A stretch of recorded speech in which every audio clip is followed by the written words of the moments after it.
البدع والأهواء، أهل البدع العقائدية وأهل البدع السياسية. نقول بيننا وبينكم السلف، بيننا وبينكم الكتب، كان فيقول البدع بيننا وبينكم. بسم الله الرحمن الرحيم. إن الحمد لله نحمده تعالى ونستعينه ونستغفره ونعوذ بالله من شرور أنفسنا ومن سيئات أعمالنا. من يهد الله فلا مضل له ومن يضلل فلا هادي له. وأشهد أن لا إله إلا الله وحده لا شريك له وأشهد أن محمدا عبده ورسوله صلى الله عليه وعلى آله وسلم تسليما مزيدا. أما بعد. Ikhwani fillah hafizakumullah jami'an. Setelah kita kemarin mensyarah atau membaca berkaitan masalah isti'adzah, yaitu minta perlindungan kepada Allah Subhanahu wa taala dari seluruh gangguan syaitan yang terkutuk, baik itu syaitan dari kalangan manusia maupun syaitan dari kalangan jin. Karena na'am barakallahu fikum, setan-setan itu adalah para tentaranya iblis laknatullah alaih. Dan sudah kita sebutkan barakallahu fikum mengenai isti'adzah. Di antara lafaz yang sering kita ucapkan dan itu lafaz yang masyhur barakallahu fikum, a'udzu billahi minasyaitonir rajim. Aku berlindung kepada Allah Subhanahu wa taala dari gangguan syaitan yang terkutuk. Sehingga di sana ada seorang imam, di antaranya Al-Imam Ibnu Jauzi rahimahullah taala. Beliau menulis sebuah kitab yang sangat bagus dan indah. Bahkan di dalamnya ada beberapa kisah mengenai orang-orang yang terkena penyakit waswas. Waswas ini penyakit yang berbahaya sekali. Nah, beliau mengarang kitab namanya adalah Talbis Iblis. Nah, Talbis Iblis. Tipuan. Nah, barakallahu fikum, atau bisikan iblis laknatullah alaih. Nah, di dalam kitab Talbis Iblis tersebut yang dikarang oleh Al-Imam Ibnu Jauzi rahimahullah taala, itu beliau menyebutkan kisah-kisah yang sangat terkadang kok bisa orang terjatuh dalam perkara tersebut, karena biasanya timbulnya karena kurangnya yakin.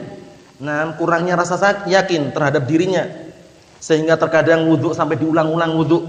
Paham ya? Terkadang wudu itu diulang sampai 6 kali, 7 kali, itu pun belum apa?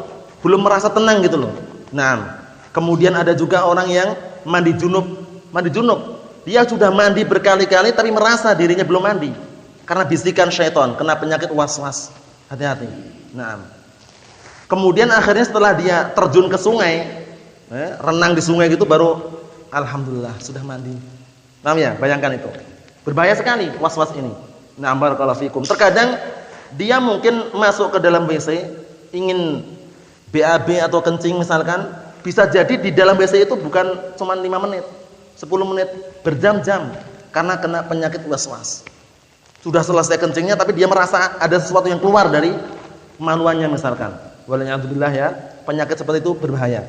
Terus bagaimana solusi yang terbaik? Obatnya segera berpaling dari perkara tersebut dan banyak berzikir kepada Allah Subhanahu wa taala. Karena kalau tidak berpaling, ngikuti waswas tadi, itu enggak akan habis. Nah, barakallahu fikum. Nah, itu berkaitan masalah apa? Masalah isti'adzah, pentingnya isti'adzah, minta perlindungan kepada Allah Subhanahu wa taala, karena Allah Subhanahu wa taala adalah yang mampu untuk memberikan perlindungan kepada para hambanya. Nah, barakallahu fikum. Sekarang kita akan masuki halaman yang berikutnya mengenai tafsir daripada surat Al-Fatihah. Surat Al-Fatihah ini adalah surat yang sangat mulia. Sebelum kita masukin barakallahu fikum, kita sering mendengar bahwasannya surat Al-Fatihah adalah surat merupakan rukun daripada rukun-rukun salat yang tidak boleh ditinggalkan. Sebagaimana dalam hadis yang sahih riwayat Bukhari Muslim, dari hadisnya sahabat yang mulia, sahabiyun jalil Ubadah bin Samit radhiyallahu taala anhu, Rasulullah sallallahu alaihi wasallam bersabda, la salata liman lam yaqra bi Fatihatil Kitab. Tidak ada salat atau tidak dianggap salatnya seseorang yang tidak membaca surat Al-Fatihah. Jadi usahakan semaksimal mungkin, sedapat mungkin untuk membaca Al-Fatihah tersebut. Nah, barakallahu fikum. Itu termasuk keistimewaan surat Al-Fatihah, bahwasanya surat Al-Fatihah merupakan ruknun min arkanis shalah, termasuk rukun daripada rukun-rukun salat, pondasi daripada pondasi salat. Paham soal itu ya? Yang namanya pondasi bagaimana? Yang namanya pondasi harus mau tidak mau ada. Kalau tidak ada pondasi tersebut akan roboh. Nah, barakallahu fikum. Karena rukun itu beda dengan syarat. Kalau syarat, bedanya apa bedanya? Kalau syarat itu di luar amalan. Kalau rukun masuk dalam amalan. Sekarang surat Al-Fatihah masuk dalam rangkaian amalan salat. Allahu Akbar, ya kan? Membaca doa istiftah, kemudian surat Al-Fatihah. Masuk dalam rangkaian salat itu namanya rukun. Kalau syarat itu sesuatu yang di luar amalan tersebut. Seperti misalkan syarat sahnya salat menghadap kiblat. Syarat sahnya salat, na'am barakallahu fikum, thaharah. Nah, di luar atau di dalam salat itu? Di luar salat. Maksudnya apa maksudnya? Maksudnya tidak masuk dalam rangkaian atau tidak masuk dalam amalan tersebut. Jadi sebelum beramal ada syarat-syaratnya. Di dalam amalan namanya rukun. Rukun-rukun ini harus terpenuhi. Dalam artian tidak boleh ditinggalkan. Karena makna rukun apa rukun itu maknanya? Ar-ruknu huwa janibus syai' al-aqwa. Rukun itu adalah janibus syai' al-aqwa. Artinya apa? Bagian sesuatu yang paling kuat itu rukun. Kalau terjemahannya bebas, pondasi. Rumah, masjid atau bangunan-bangunan itu kalau enggak ada pondasinya, itu enggak kuat. Paham itu ya? Sehingga agama Islam memiliki berapa rukun? 5 rukun. Karena pondasi inti yang harus dijaga.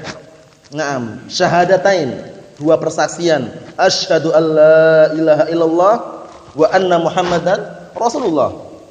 Kemudian apa? Salat, kemudian zakat, kemudian puasa, kemudian haji bagi yang mampu. 5 rukun ini berarti 5 pondasi agama Islam. Agama Islam kalau hilang dari salah satu 5 rukun ini berarti apa? Tidak kuat. Rapuh. Nah, ingat-ingat ya. Rukun tadi apa? Janibus syai' al-aqwa. Bagian sesuatu yang paling kuat. Kalau terjemahan bebasnya pondasi. Paham insyaallah ya? Nah, barakallahu fikum, itu namanya rukun. Ayo na'am. Sekarang kita akan masuki pembahasan di sini. Nah, barakallahu fikum. Suratul Fatihah. Surat Al-Fatihah. Dilihat di situ halaman 1 ya. Nah, barakallahu fikum. Sumiyat hadhihi surah bil Fatihah. Kenapa surat Al-Fatihah ini dinamakan dengan surat Al-Fatihah? Paham ya? Surat Al-Fatihah kenapa dinamakan dengan Fatihah? Paham ya? Nah, barakallahu fikum. Li'annahu yuftatahu biha Al-Qur'anul Azim. Karena Al-Qur'anul Azim itu diawali atau dibuka dengannya. Al-Qur'an dibuka dengan apa? Surat Al-Fatihah. Oleh karena itu dinamakan dengan Al-Fatihah. Paham ya? Nah, dan ini enggak boleh sembarangan ya. Dikit-dikit dibaca Al-Fatihah tanpa ada dalilnya enggak boleh juga. Seperti orang-orang sufiyah, ya. Mereka dikit-dikit baca apa gitu, ambil qomat kamit kemudian Al-Fatihah. Baca lagi Al-Fatihah. Paham ya? Memang benar Al-Fatihah itu bagus, cuman diletakkan pada tempatnya. Tidak boleh sembarangan gitu ya. Nah, barakallahu fikum ya na'am. Itu penamaan yang pertama. Jadi surat Al-Fatihah dinamakan Al-Fatihah kenapa? Dikarenakan Al-Qur'anul Karim diawali dengannya, dibuka dengannya. Paham maksudnya ya? Nah, barakallahu fikum. Kemudian berikutnya wa tusamma al-masani, penamaan yang kedua. Surat Al-Fatihah dinamakan apa? Al-masani. Itu nama yang lain lagi sudah. Nah, pertama surat Al-Fatihah dinamakan apa tadi? Al-Fatihah. Kenapa? Karena sebagai pembukaan Al-Qur'anul Karim atau Al-Qur'anul Karim dibuka dengan surat tersebut. Mahfum soal ini ya. Yang kedua, wa tusamma masani, wa tusamma al-masani, dan dinamakan dengan al-masani. Kenapa? Li'annaha tuqra fi kulli raq'atin. Dikarenakan surat Al-Fatihah ini dibaca pada setiap rakaat. Dinamakan masani kenapa? Dinamakan masani dikarenakan dibaca pada setiap rakaat. Paham itu ya? Baik itu salat wajib maupun salat sunnah baca Al-Fatihah. La sholata liman lam yaqra bi Fatihatul Kitab. Tidak ada salat yang bagi orang yang tidak membaca Al-Fatihah. Mafhum soalnya ya? Nah, barakallahu fikum ya na'am. Kemudian kata beliau di sini barakallahu fikum balaha asmaun ukhar. Dan ternyata Al-Fatihah ini masih memiliki nama-nama yang lain. Yang sudah kita sebutkan berapa tadi? 2. Al-Fatihah dinamakan dengan Al-Fatihah. Yang kedua apa? Al-Fatihah dinamakan dengan Al-Masani. Dinamakan juga Ummul Quran. Penamaan yang lain. Nah, barakallahu fikum disebutkan oleh Syekh Shalih Al-Fauzan hafizallahu taala. Naam, terhadap apa? Di dalam kitab beliau syarah terhadap sebagian silsilah Rasail. Nah, barakallahu fikum. Ya, naam ketika beliau mensyarah naam fawaid surat Al-Fatihah. Naam, ada dalam kitab silsilah Syarh Rasail halaman 162. Syekh Shalih Al-Fauzan menukilkan situ. Kita baca ya. Nah, jadi penamaan yang lain dinamakan Ummul Quran. Nah, kenapa dinamakan Ummul Quran? Li'anna ummasyai', dikarenakan Al-Fatihah itu induk segala sesuatu. Induknya. Al-aslul ladzi yurja' ilaihi syai', karena yang namanya Al-Fatihah itu adalah asal atau sumber yang dikembalikan kepadanya sesuatu. Al-Fatihah. Paham ya? Nanti misalkan barakallahu fikum ya seperti itu. Nah, makna-maknanya dalam Al-Qur'an semuanya hampir tidak jauh itu kembali pada Al-Fatihah. Masalah tauhid dan semisalnya. Nah, barakallahu fikum. Perhatikan situ. Al-Qur'anu yurja' fi ma'anihi ila ma tadammanathu hadhihi surah. Al-Qur'an kembali pada makna-maknanya kepada apa? Kepada apa yang terkandung dalam surat Al-Fatihah. Paham ya? Karena di dalam surat Al-Fatihah itu sendiri sudah terkandung dalamnya apa? 3 pembagian tauhid. Tauhid terbagi menjadi berapa? 3. Apa yang pertama? Tauhid apa? Rububiyah. Yang kedua, uluhiyah. Yang ketiga, asma wa sifat. Na'am barakallahu fikum. Ayo na'am. Assalamualaikum.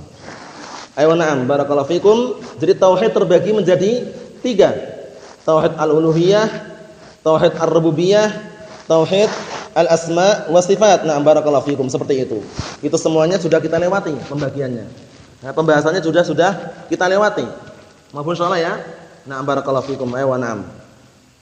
Jadi di dalam surat Al-Fatihah terkandung pembagian tauhid tersebut.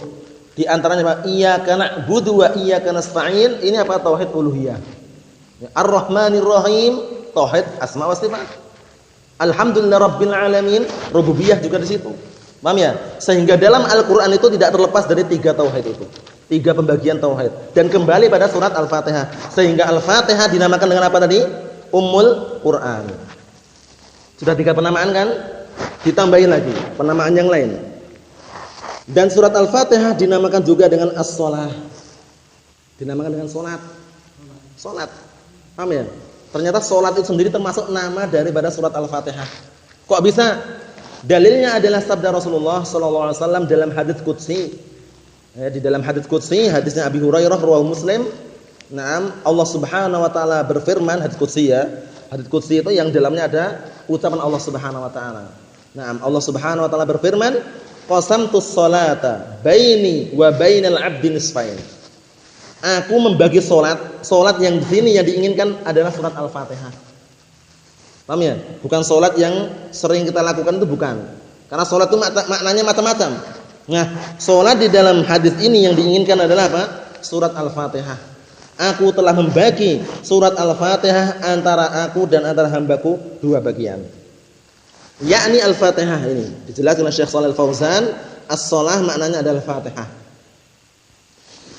Fa idza qala alhamdulillahirabbil alamin, apabila seorang hamba itu mengucapkan alhamdulillahirabbil alamin, segala puji milik Allah Rabb semesta alam, qala Allah taala, Allah Subhanahu wa taala mengatakan hamadani abdi, hambaku telah memujiku. Fa idza qala ar-rahmanir rahim, seorang hamba ketika mengucapkan ar-rahmanir rahim, qala Allah taala berkata asna alayya abdi, hambaku telah menyanjung diriku. Wa idza qala maliki yaumiddin, dan ketika seorang hamba mengucapkan maliki yaumiddin, qala Allahu majadani abdi, hambaku telah memujiku. Fa idza qala iyyaka na'budu wa iyyaka nasta'in, nah ini qala hadza baini wa baina 'abdi nisfain wa li 'abdi ma sa'al. Iyyaka na'budu, hak siapa ini? Hak Allah Subhanahu wa taala. Wa iyyaka nasta'in, isti'anah kita minta pertolongan kepada Allah Subhanahu wa taala. Mahfum insyaallah ya. Na'am barakallahu fikum. Kemudian Wali abdi mas'al, dan untuk hambaku apa yang dia minta? Setelahnya permintaan semua. Ihdinas siratal mustaqim, ya kan? Siratal ladzina an'amta 'alaihim, ghairil maghdubi 'alaihim waladdallin. Itu bagian hamba semuanya. Paham maksudnya ya? Yang atas tadi bagian Allah Subhanahu wa taala. Yang diinginkan dalam lafaz hadis ini as-shalah, ini maknanya apa? Al-Fatihah. Sudah berapa nama berarti? 4. Pertama, surat Al-Fatihah dinamakan Al-Fatihah. Yang kedua dinamakan dengan apa tadi? Al-Masani. Kemudian yang ketiga dinamakan apa tadi? Ummul Quran. Yang keempat as-shalah. Nah, Masya Allah banyak sekali penamaannya ya. Masih ada lagi. Nah, barakallahu fikum, masih ada lagi. Dinamakan dengan apa barakallahu fikum?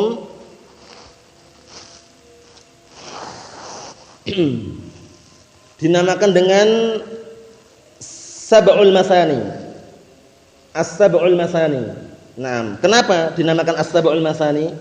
Nah, barakallahu fikum, wa tusamma bis-Sab'il Masani. Dinamakan dengan Sab'ul Masani li'annaha sab'u ayat, karena dia terdiri dari 7 ayat. Nah, Allah Ta'ala berfirman, "Wa laqad atainaka sab'an minal masani wal Qur'anal 'azim." Fahiya as-sab'ul masani. Nah, paham itu ya? Nah, barakallahu fikum itu. Karena kalau al-masani itu tok, kenapa? Tadi dinamakan masani karena diulang dalam setiap rakaat. Kalau sab'ul masani karena terdiri dari 7 ayat. Nah, barakallahu fikum ya wa na'am. Tahu dari mana? Kalau kita hitung bagaimana? 7 ayat itu dari mana mulainya? Mulainya dari mana mulainya? Bismillah atau dari alhamdulillahirabbil alamin? Dalam hadis tadi dimulai dari bismillah atau alhamdulillah? Alhamdulillahirabbil alamin. Kemudian Ar-Rahmanir Rahim. Kemudian Maliki Yaumiddin. Iyyaka na'budu wa iyyaka nasta'in, terus ihdinas siratal mustaqim. Siratal ladzina an'amta 'alaihim ghairil maghdubi 'alaihim waladdallin. Itu ada dibagi dua gitu. Paham ya? Naam. Atau dibagi dua yang iyyaka na'budu wa iyyaka nasta'in. Iyyaka na'budu untuk Allah Subhanahu wa taala, iyyaka nasta'in untuk hamba.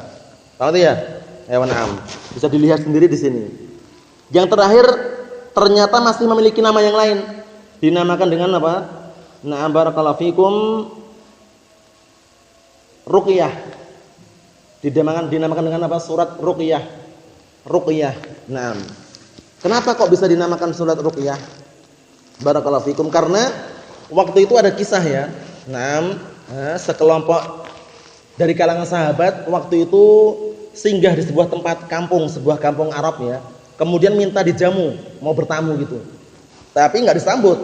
Enggak disambut ya, para sahabat ini enggak disambut sama orang kufar, itu enggak disambut.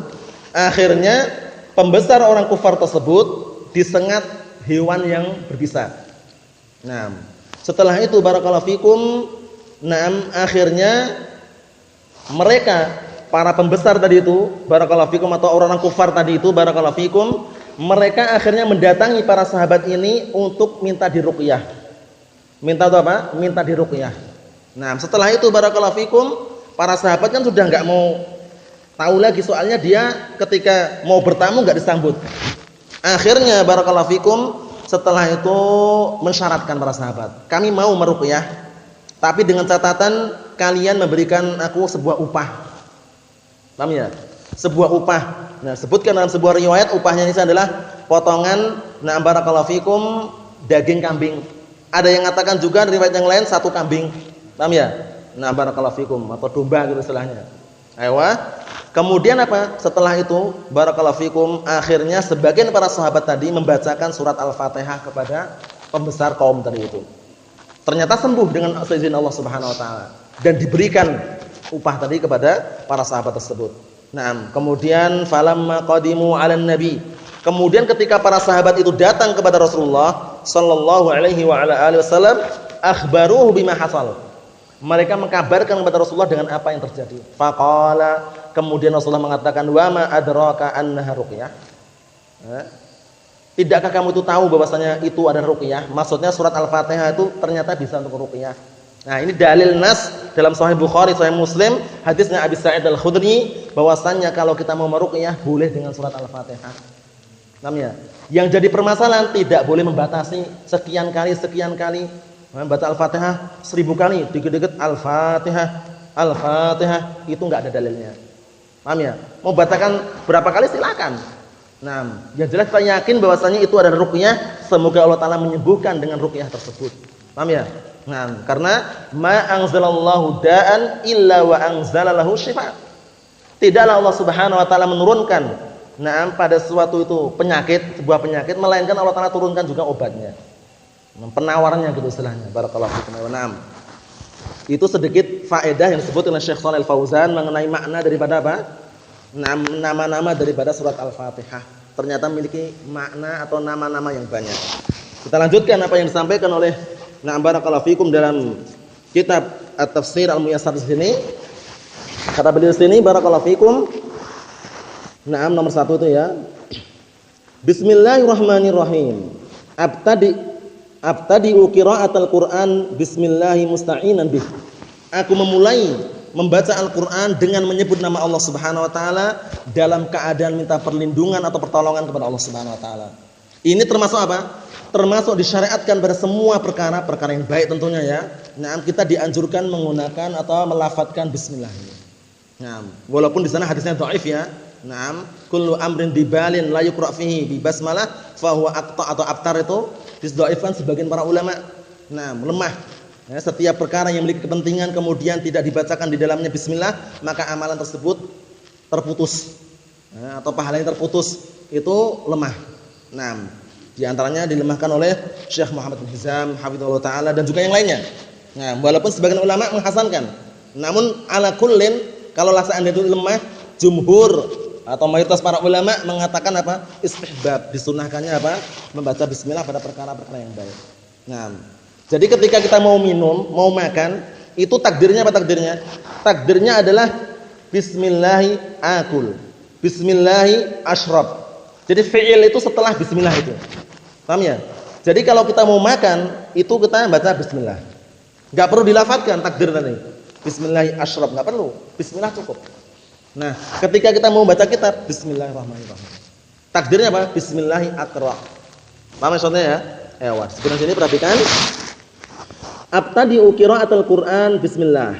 Aku memulai bacaan Al-Qur'an dengan menyebut nama Allah musta'inan bih, dalam keadaan minta pertolongan dengannya, karena pertolongan hanya milik Allah Subhanahu wa taala. Idza sta'anta fasta'in billah.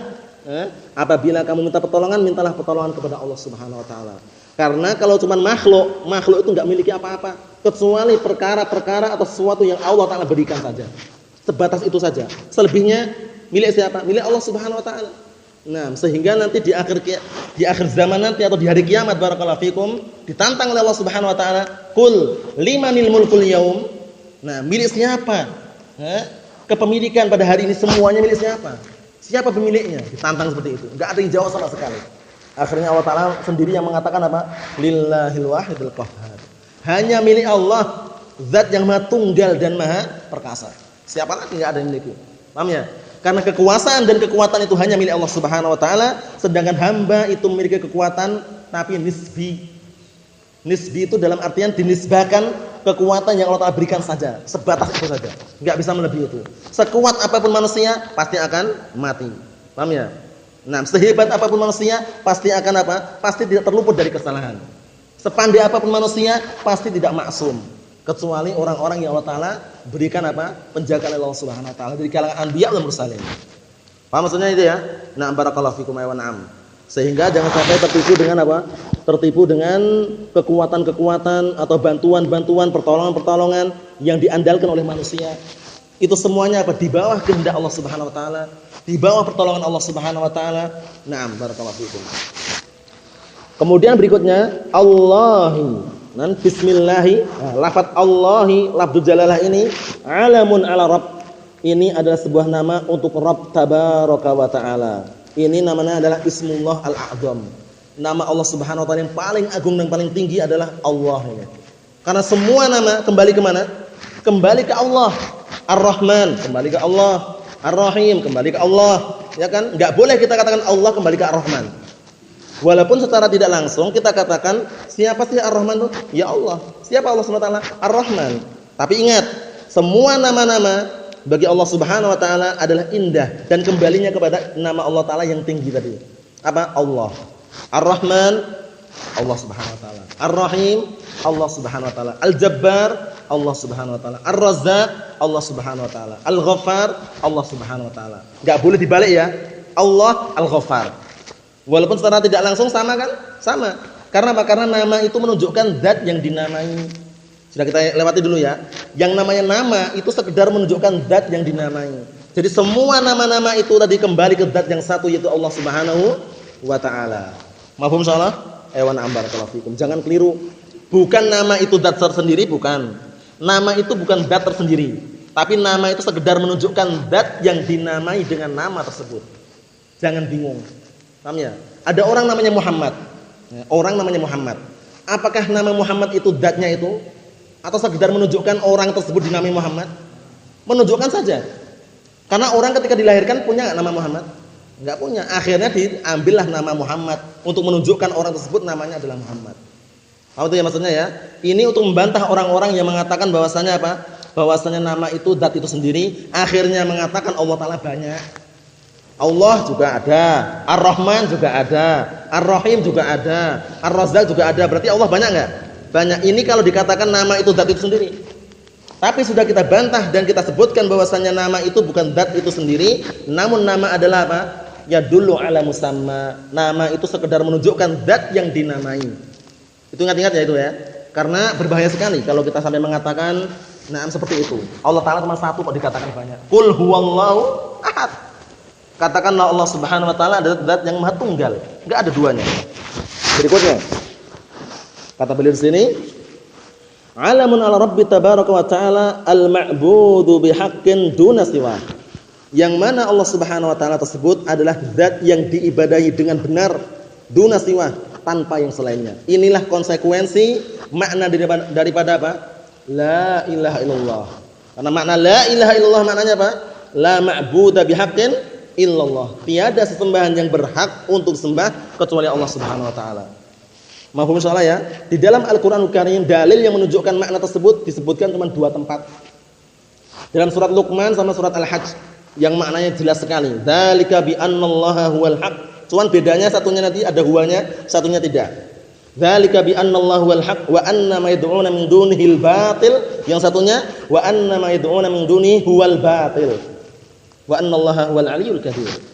Syahidnya mana? Dzalika bi annallaha huwal haq. Wa anna ma yad'una min dunihil batil. Ini. Yang demikian itu bahwasanya Allah taala dialah zat yang maha hak, yang berhak untuk diibadahi. Yang selainnya adalah diibadahi dengan batil. Jadi jangan sampai keliru ya. Memaknakan kalimat la ilaha illallah kalau keliru juga. Maknanya bukan tiada sesembahan selain Allah. Tiada Tuhan selain Allah, itu keliru. Kenapa keliru? Karena kalau kita memaknakan tiada Tuhan selain Allah, berarti Tuhan-Tuhan yang ada ini Allah. Keliru enggak? Keliru. Tapi apa? Tiada sesembahan yang berhak untuk disembah kecuali Allah Subhanahu wa taala. Berarti kalau seandainya ada sesembahan di muka bumi ini selain Allah Subhanahu wa taala, berarti tidak disembah dengan hak. Mahum insyaallah ya. Jadi la ilaha illallah maknanya apa? La ma'budu bihaqqin illallah atau la ma'budu haqqun illallah. Di dalam kalimat la ilallah ada 2 rukun. Apa rukunnya?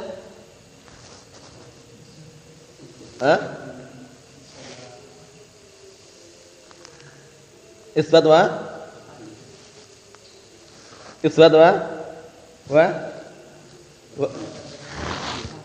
nafyu. Al isbat dan nafyu. 2 rukun ini penting. Rukun la ilaha nafyu, illallah isbat. Apa itu ya? 2 rukun ini jangan terlupakan, dihafal. La ilaha itu rukun yang pertama yaitu apa? Penafian, peniadaan, tiada sesembahan yang berhak untuk sembah. Semuanya enggak ada. Kemudian wa illallah itu isbat, kecuali hanya Allah Subhanahu wa taala. Isbatu jami'il ibadah lillahi wahdahu la syarikalah. Mafhum insyaallah ya? 2 rukun itu. Kalau syaratnya ada berapa syaratnya? Ada 8. Terkumpul dalam sebuah pantun atau puisi yang sangat indah. Ada yang hafal? Hafal? Awalnya ilmun.